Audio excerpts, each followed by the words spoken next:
โหเอ้ยอีหน้าเหมือนอีหน้าเหลื่อมโอ้โหเถียงเอาก็เถียงเอาอะนะเงินนั่นในกระเป๋าของคนอื่นโอ้ยตายให้ก็เอาว่าสั่นเด้คนที่ว่าโอเคเฮ็ดยูทูบมานี่โอเคต้องการเด้อต้องการคนซัพพอร์ตเด้อเป็นสินน้ำใจอย่างหนึ่งเด้อให้มาก็เอาเพิ่นว่าอีกเอาเออคันว่าเฮ็ดคลิปออกมาก็คือกันนะช่องดอกใหญ่ๆน่ะมึงจะสิไปเอาช่องของมึงเนี่ยไปเปรียบช่องใหญ่ๆนะเออมันบ่มีศักดิ์ศรีพอแต่ว่ามึงจะต้องเอาช่องของมึงเนี่ยไปเปรียบกับกระเจ้านะช่องกระเจ้ากินนะเพราะว่าย้อนอย่างกระเจ้ากินแบบที่ว่าเอาใจFCแล้วมันเป็นงานของเขาจริงๆนะไม่แม่นว่าคือสิมาเฮ็ดอันตอลอกตอแหลขึ้นกับพวกมึงเออตำบักหุ่งเอาเหาะนี่นะของเหลืองเงื่อนี่ก็มาสแต็กให้FCเบิ่งคันว่าแก้วก็ว่าซั่น3 มื้อ 3 คืนก็ยังจ้ำแปะให้กับFCเบิ่ง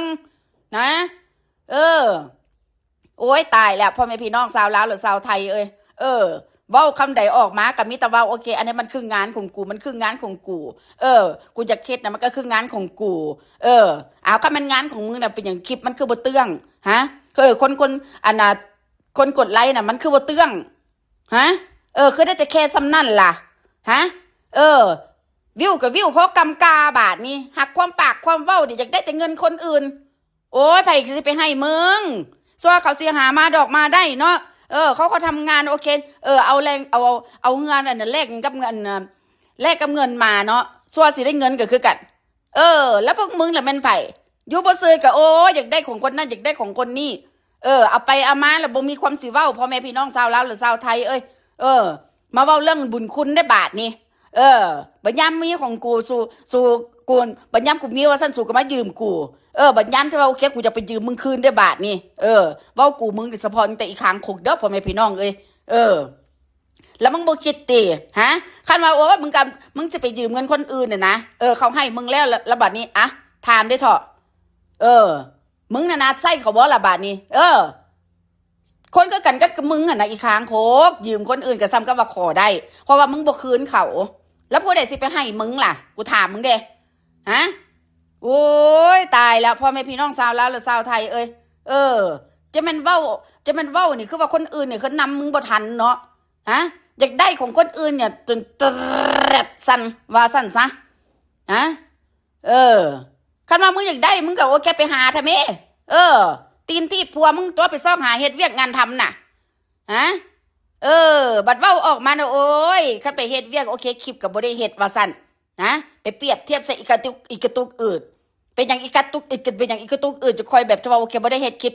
ปะติดปะต่อก็แสดงว่าโอเครายได้มันดีก็แสดงว่าโอเคมันตั้งตั้งใจทำงานแสดงว่าโอเคมันจะต้องเอาทางนี้ดีกว่าที่ว่าโอเคทาง YouTube นะแค่นี้มันก็โง่เนาะมานั่งความเอาเว้าความโง่ของตัวเองให้FCฟังโอ้ยตายกูก็บ่คิดว่ามึงสิโง่มึงสิปึกฮอดปานนี้คนเราน่ะเวลาที่ว่าโอเคอยากได้เงินได้คำเนี่ยก็ต้องซอกหาเฮ็ดเวียกงานทำอีกกระตุกอื่นมันคือถึกแล้วนะเนื่องรายได้มันบ่ได้เต็มเม็ดเต็มหน่วยนะแล้วมึงโอ้ยมันนั่งอยู่สแต็กบ่ต้องไปใส่บ่ต้องเฮ็ดหยังบัดเว้าออกมาแล้วสั่นประสดประสันใส่กับ FCไผไปเงิดมึงไผไปสะอ่อนมึงฮะผู้ใดไปเป็นมีน้ำหูน้ำตาลกับมึงฮะคุณภาพชีวิตของคนน่ะมันก็คือการทำงานบ่แม่นสิมานั่งงอมืองอตีนงอเท้านะบ่แม่นสิมานั่งนบจอกอรอถ่าแต่คนโอเคอ้าปากตักรอถ่าแต่คนโอเคโอนเงินมาให้ฮะโอ้ยมือใดเด้สิมีพวกงงมีเหงื่อตกกันเข้ามาในอันหยังก็วงอันนี้ของกูดิเด้เท่านี้ติมึงคิดได้นะฮะก็ให้มึงรอต่อไปนะเว้าเรื่องลูกของมึงก็คือกันกับบ่แล้วอีกละพ่อแม่พี่น้อง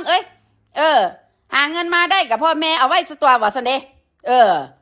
เอาลูกกูกินมื้อ100 200 บาทโน่นนี่นั่นเอาคันลูกมึงกินแล้วมันมีประโยชน์กับบ่ว่าเด้FC น่ะเขามีตาเบิ่งบ่แม่นว่า FC เขาเอาโปรตีนเบิ่งได้ล่ะเขาเอาตาเบิ่งนะเขาฮู้เบิดว่าโอเคมึงสิใส่จ่ายเงินกับลูกมึงเนี่ยเป็นแบบใดมึงซื้อขนมครบเกี้ยวนะโอเคมาให้ลูกมึงกินว่าประสดประสันกับ FC อุ้ยกูสิให้มันกินมีนะโอเคมื้อละ12พุ่นให้มันกินกับลูกมึง นะมันเป็นลูกของพวกกูนะคนอื่นเขาสรรหาแนวดีๆให้ลูกเขาอันใดมันแซ่บมันนัวอันใดมันมีประโยชน์ต่อร่างกายอันนี้ขอจะว่าออกมาเนี่ยขอจะว่ากูได้กินขอแต่ว่าลูกกูจินเพิ่นว่าเด้ลูกกูบ่สเต็กลูกบ่สเต็กผลไม้ลูกกูบ่สเต็กอันนี้ก็บ่สเต็กบัดยามมันหิวมาแท้ๆมันก็กินเห็นบ่ลูกน่ะมันสิเป็นเหนือกว่าพ่อกว่าแม่ได้จังได๋กูถามมึงได้อีคางคกมีแต่มึงน่ะล่ะไปมีแต่มึงน่ะแหกกฎนะมีแต่มึงน่ะมันลวงปากมึงมันลวงสมองมึงกับปึกมึงน่ะเป็นคนแบบที่ว่าโอเคบ่ยอมก้มหัวให้ไผนะสมพอเลยชีวิตมึงจะค่อยตกต่ำถึงขนาดนี้นะเมื่อก่อนเนี่ยโอ้มีเงินมีคำโอเคเว้ายิงยะโสดโอหังใส่กับคนอื่นเว้าอย่างโอเคเอาเปรียบคนอื่นบัดทุกสิ่งทุกอย่างนะคมเหงเต็งในญาติพี่น้องนี่โคตรเงาเล่าก่อมึงจนบัดอีสันดานหมาอีซาดซัววันดีขึ้นดีพ่อแม่พี่น้องลูกออกมานั่งทวงเงินในกระเป๋าของคนอื่นอีหน้าด้านอีหน้ามึนอีหน้าเลื่อมฮะไผสิทิมเศษเงินให้มึงสแตกกูถามมึงเด้บ่มีซะละนะให้มึงฟันเอาแม่พ่อแม่พี่น้องจะแม่นคิดได้เนาะซ่องยูทูบเบอร์ซ่องยูทูบเบอร์แบบใดโอเคมานั่งขอทานแดกซุมือบัดมาบอกว่าโอเคเป็นงานของกูนะกูรักงานของกูนะงานของกูคืองานอิสระนะว่าซั่นเด้โอ๊ยบ่เถียงมึงดอกมึงถึกบดนะมึงถึกบดซะอีคางคกมึงเลิศ